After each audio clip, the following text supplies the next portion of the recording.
Herkese merhabalar, ben Huri. Huri Metek Mutfak'ta kanalıma, mutfağıma hoş geldiniz. Sizler için harika bir çörek tarifi hazırlıyorum. Kat kat ayrılan muhteşem bir tarif, mutlaka deneyin. Tarifimiz için 1 su bardağı ılık süt, 1 su bardağı ılık su,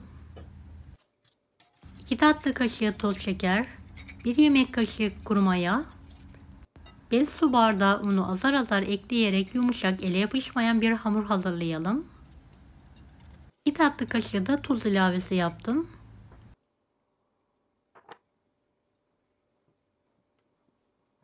Evet, hamurum toparlanana kadar yoğurma işlemine devam ediyorum.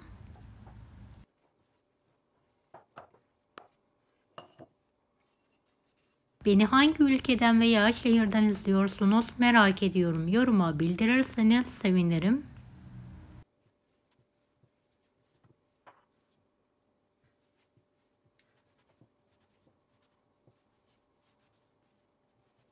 Evet, hamurum hazır artık. Tekrardan aynı kaba alarak mayalanması için bir kenara kaldırıyorum.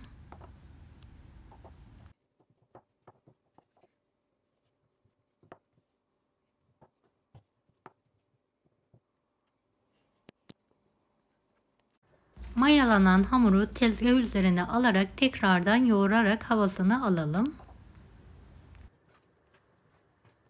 4 eşit bezeye keserek yuvarlayalım. Vaktiniz varsa bezeleri 5-10 dakika dinlendirin. Oklava yardımıyla hamurumuzu açalım.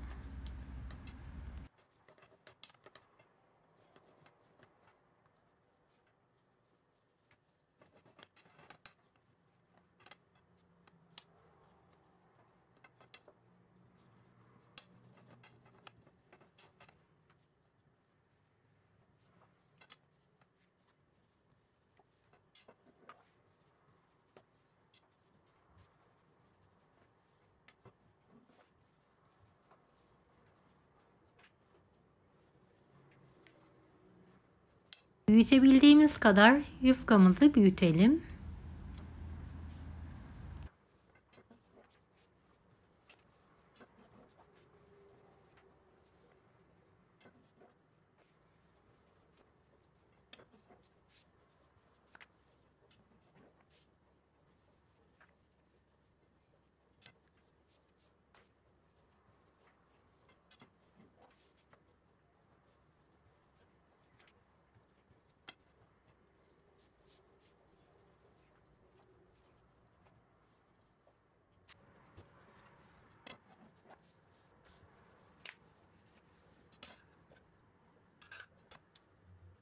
Tüm hamurlarımı aynı ebatta olana kadar açarak üst üste aldım ve kenarda bekletiyorum ve son hamurumu da açmaya devam ediyorum.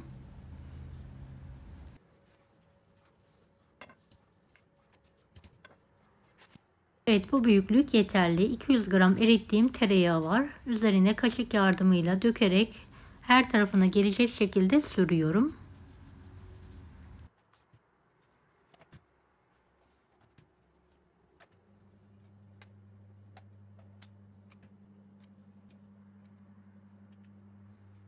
Videodaki gibi katlayalım ve katladığımız yere tekrardan yağ sürelim. Evet, katlayalım. Her katlamada kuru olan yerlere yağ sürelim.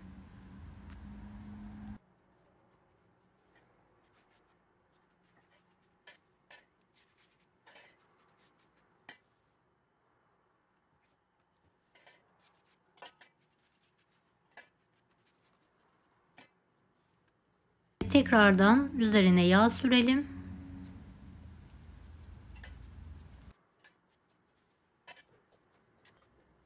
Hazırladığımız hamuru tam ortadan ikiye keselim.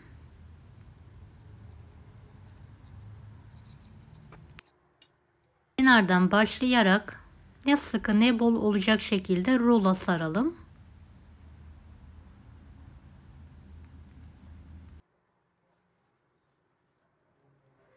Evet, ilk hamurumuz hazır. Diğer yufkaları da aynı yöntemle hazırlamaya devam edelim.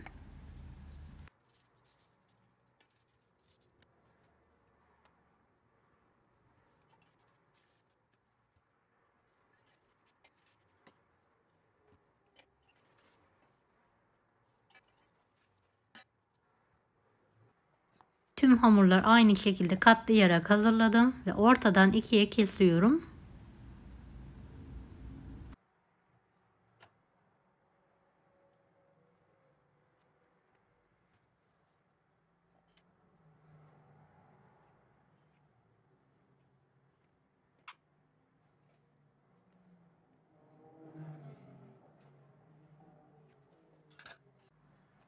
Rulo sararak şekil veriyorum.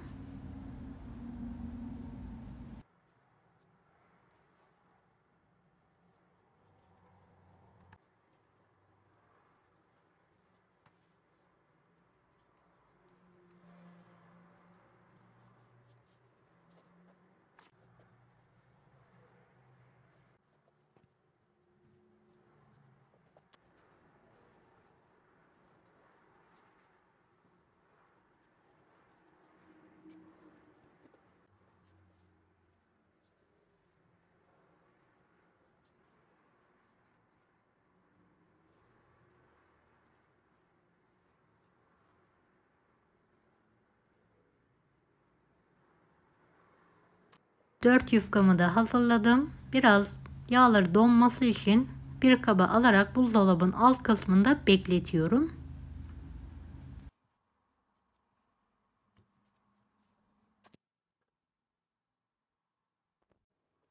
Evet, gördüğünüz gibi yağları dondu.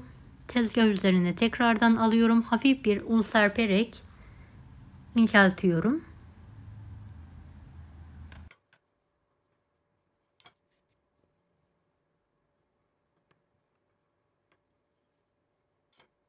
Büyüklük yeterli olacaktır. Diğerlerini de aynı ebatta olana kadar açalım.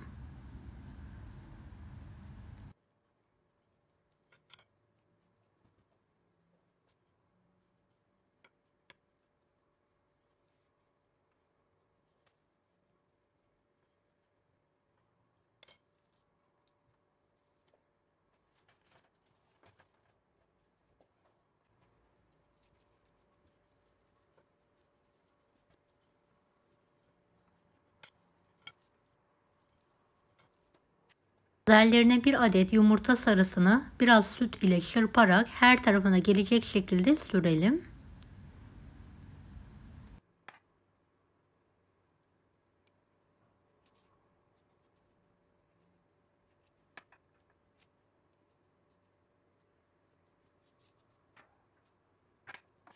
Veya çörek otu serpelim. Ben karışık olarak serptim. Bekletmeden 170 dereceli fanlı fırında üzerleri kızarana kadar pişirmeye bırakalım. Çöreklerim hazır. Hemen fırından çıkartıyorum. İlk sıcaklığı çıkması için biraz bekletelim.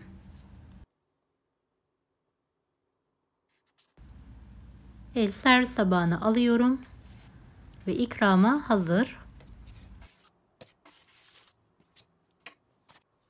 Böyle sizlere yakından katlarını göstermek istiyorum. Kat kat ayrılan muhteşem ketemiz hazır.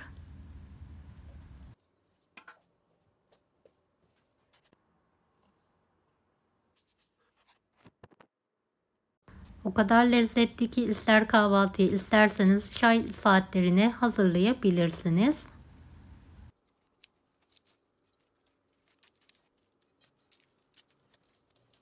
Dışı çıtır, içi yumuşacık, kat kat ayrılıyor. Muhteşem bir lezzet. Dilerseniz buzluk içinde hazırlayabilirsiniz. Fazlalığını buzluğa atabilirsiniz. Deneyecek olan herkese kolaylıklar dilerim. Kanalıma ücretsiz abone olmayı unutmayın. Bir dahaki videolarda görüşmek üzere. Allah'a emanet olun. Hoşça kalın. Daha farklı tarifler için bunları da izlemeyi unutmayınız.